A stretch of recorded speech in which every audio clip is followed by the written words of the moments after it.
तो ये अपन क्या आज थर्मोस्टेट के बारे में समझेंगे, ठीक है।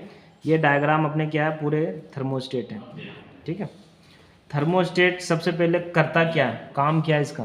थर्मोस्टेट जो है ये टेम्परेचर कंट्रोल स्विच है, जो क्या करता है रेफ्रिजरेटेड स्थान को, है ना, टेम्परेचर सेंस करके और कंप्रेसर मोटर को क्या करता है, चालू और बंद करने का कार्य करता है। सबसे पहले अपन देखेंगे थर्मोस्टेट में कौन कौन से पार्ट्स है, उसके बारे में देखेंगे अपन। थर्मोस्टेट में एक है अपने क्या है, सेंसिंग बल्ब और थर्मल बल्ब, ये वाली, ठीक है। तो ये सेंसिंग बल्ब है, ये थर्मल बल्ब इसको बोलते हैं, सेंसिंग बल्ब। उसके बाद ये जो दिख रहा है अपने को, इसको क्या बोलते हैं, कैपिलरी ट्यूब। ये जो दिख रहा है अपन को क्या है, बाइलोज। ये अपने क्या है, स्प्रिंग। ये जो है एडजस्टिंग नॉब, जिसको अपन क्या टेम्परेचर इसके द्वारा अपन एडजस्ट करते हैं। उसके बाद ये कौन सी है, रेंज स्क्रू, क्या बोलते हैं इसको, रेंज स्क्रू। ये है डिफरेंशियल स्क्रू। और ये जो है अपने कॉन्टैक्ट पॉइंट, क्या बोलते हैं इसको, कॉन्टैक्ट पॉइंट। ये सप्लाई इन का है और सप्लाई आउट का है। अपन सप्लाई इन देते हैं और यहाँ से आउट होती है। अपन को ये क्या है, एसी सप्लाई जाती है इसमें। कौन सी सप्लाई जाती है, तो आपने अगर इन इधर से कर दिया, आउट इधर से कर दिया, तो कोई भी दिक्कत नहीं है, ठीक है। ये चीज़ है। अब इसको वर्क कैसे करता है, तो सबसे पहले वर्क करने के लिए क्या है, ये जो थर्मल बल्ब होता है, ये ऑपरेटर कॉइल के लास्ट कॉइल जहाँ होती है ना, लास्ट कॉइल जो होती है, जहाँ यहाँ पे जैसे कंप्रेसर यहाँ पे सक्शन कर रहा है अब, तो लास्ट कॉइल पे चिपकती है। कहाँ पे, लास्ट कॉइल पे, फ्रीजर के लास्ट कॉइल पे। तो ये क्या होती है कि जैसे अभी नॉर्मल टेम्परेचर, जैसे मान के चलो फ्रिज अपने चालू किया, तो फ्रिज चालू करने के बाद में ये ऑपरेटर का टेम्परेचर जो होती है वो ज़्यादा होगा, ये ऑपरेटर का टेम्परेचर ज़्यादा होगा। तो ज़्यादा होने के कारण इसमें क्या होती है, एक लिक्विड भरी होती है। ये इसके अंदर जो होती है, कैपिलरी के अंदर क्या होती है, लिक्विड होती है। वो लिक्विड का नाम है वोलाटाइल लिक्विड। कौन से बोलते हैं, वोलाटाइल लिक्विड। इसका ये लिक्विड का खासियत क्या है कि थोड़ा सा अगर टेम्परेचर मिल गया ना इसको, तो तुरंत वेपर में, किस में परिवर्तित हो जाएगा, वेपर में। और टेम्परेचर थोड़ा सा इसमें डाउन होगा तो तुरंत किस में परिवर्तित हो जाएगा, लिक्विड में। तो अभी क्या है कि अभी फ्रिज अपन ने चलाया, रेफ्रिजरेटर अगर ऑन किया अपन ने, तो फ्रीजर का तापमान ज़्यादा होगा। तो ज़्यादा होने के बाद में ये जो है, इसके अंदर जो वेपर वोलेटाइल लिक्विड है, वो किस अवस्था में हो जाएगा, वेपर अवस्था में। और वेपर अवस्था में हो जाएगा तो प्रेशर ज़्यादा होता है वेपर का, लिक्विड का प्रेशर में। तो वेपर का जब प्रेशर ज़्यादा होता है, तो वेपर का प्रेशर जब ज़्यादा होता है, तो ये बाइलोज जो होगा वो एक्सपेंड होगा। एक्सपेंड मतलब फैलेगा, एक्सपेंड मतलब क्या होता है, ये बाइलोज क्या होगा, ऐसे फैलेगा ही। जब ये बाइलोज जब ऐसे फैलेगा, तो फैलने के बाद में जब ये फैलेगा यहाँ से, तो ये कॉन्टैक्ट पॉइंट, अभी एनो कॉन्टैक्ट पॉइंट है ना, नॉर्मल ओपन है ना, जब ये फैलेगा तो ये चिपकेगा। जब चिपकेगा तो अपन ने सप्लाई यहाँ से, जब अपन ने फेस की सप्लाई यहाँ से दिया, तो यहाँ से चिपकेगा, तो इसमें ये जाके और ये कहाँ चला जाएगा, कंप्रेसर में। कहाँ चला जाएगा, कंप्रेसर में। जब कंप्रेसर चलेगा तो ये फ्रीजर के तापमान कम होगा। तो जैसे टेम्परेचर इसका फ्रीजर का तापमान अगर कम हुआ, तो ये जो वोलेटाइल लिक्विड जो था पहले वेपर में था, अब वो किस में परिवर्तित हो जाएगा, लिक्विड में। लिक्विड में होगा तो ये बाइलोज क्या होगा, फिर सिकुड़ जाएगा। क्या हो जाएगा, बाइलोज सिकुड़ेगा। जैसे बाइलोज ये सिकुड़ेगा तो ये कॉन्टैक्ट पॉइंट क्या हो जाएगा, ये ओपन हो जाएगा। ऐसे अगर नहीं आया तो जैसे मान के चलो अभी रेफ्रिजरेटर अपन चालू किया, तो मान के चलो अंदर का तापमान है 25 डिग्री सेंटीग्रेड। कितना है, 25 डिग्री। तो 25 डिग्री सेंटीग्रेड जाता है। तो जब ये टेम्परेचर जब ये सेंस करेगा, ये थर्मल बल्ब, तो थर्मल बल्ब जब सेंस करेगा तो अभी 25 डिग्री टेम्परेचर जाता है, तो उस दौरान में क्या हो जाएगा, इसके अंदर जो वोलेटाइल लिक्विड है ना, वो किस में परिवर्तित हो जाएगा, वेपर में। तो वेपर का प्रेशर क्या होता है, ज़्यादा होता है। वोलेटाइल लिक्विड का प्रेशर क्या हो जाएगा, ज़्यादा हो जाएगा, है ना। लिक्विड का कम होता है, वेपर का ज़्यादा होता है। तो वेपर क्या, जैसे अभी वेपर बन गया, तो वेपर जब बना तो ये फैलेगा। जब बाइलोज ये फैलेगा, तो बाइलोज फैलने के बाद में जैसे बाइलोज फैलेगा तो ये कॉन्टैक्ट पॉइंट क्या हो जाएगा, चिपक जाएगा। तो उस दौरान क्या होगा कि ये जो बाइलोज है ना, ये बाइलोज का प्रेशर क्या होगा, ज़्यादा होगा। और ये स्प्रिंग जो है ना, ये स्प्रिंग का प्रेशर तब क्या हो जाएगा, कम हो जाएगा।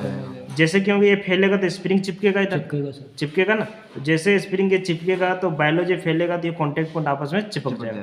तो इधर से सप्लाई गया और इधर से कंप्रेसर चल गया। जैसे कंप्रेसर ये ऑन हुआ, तो कंप्रेसर ऑन होगा तो ये फ्रीजर का तापमान कितना होगा, 18 डिग्री, कितना हो जाएगा -18 डिग्री आ गया टेम्परेचर मान के चलो। तो 25 डिग्री टेम्परेचर ज़्यादा है, -18 डिग्री टेम्परेचर कम है।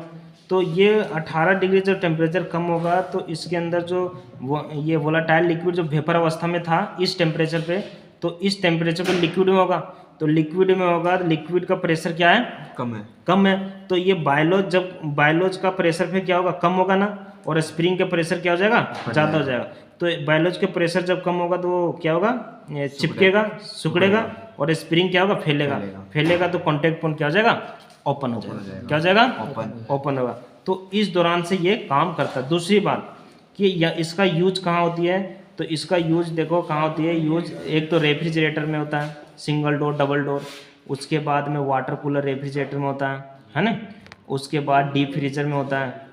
उसके बाद में अपने वॉक इन कूलर में होता है, और एक होता है विजुअल कूलर। ये जितना डोमेस्टिक रेफ्रिजरेटर है इसके अंदर सब में क्या होता है, ये थर्मोस्टेट यूज होता है। तो अपन ने यहाँ पे ये जैसे ये रेंज स्क्रू, एक रेंज स्क्रू यहाँ पे दिख रहा है ना आपको, रेंज स्क्रू। तो इसका काम क्या है रेंज स्क्रू का, अपन को इसको छेड़ना नहीं है, पर क्या है कि एक जो सेट टेम्परेचर जो होता है, उस सेट टेम्परेचर अपन ने सेट कर दिया, उस दौरान जो अपन ने क्या किया कि कंप्रेसर को कट कर दिया उस टेम्परेचर पे, तो उसे क्या बोलते हैं, रेंज स्क्रू। और डिफरेंशियल स्क्रू क्या होती है कि कंप्रेसर के कट इन और कट आउट टेम्परेचर का जो डिफरेंस होता है उसे क्या बोलते हैं, डिफरेंशियल स्क्रू।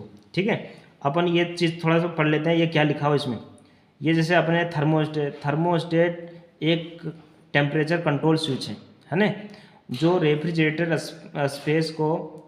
स्पेस के तापमान अनुसार कंप्रेसर मोटर इलेक्ट्रिकल करंट को ब्रेकिंग और क्लोजिंग करने का कार्य करता है। मतलब कि तापमान, इसका तापमान के अनुसार कंप्रेसर मोटर को मतलब बंद चालू करने का काम करता है।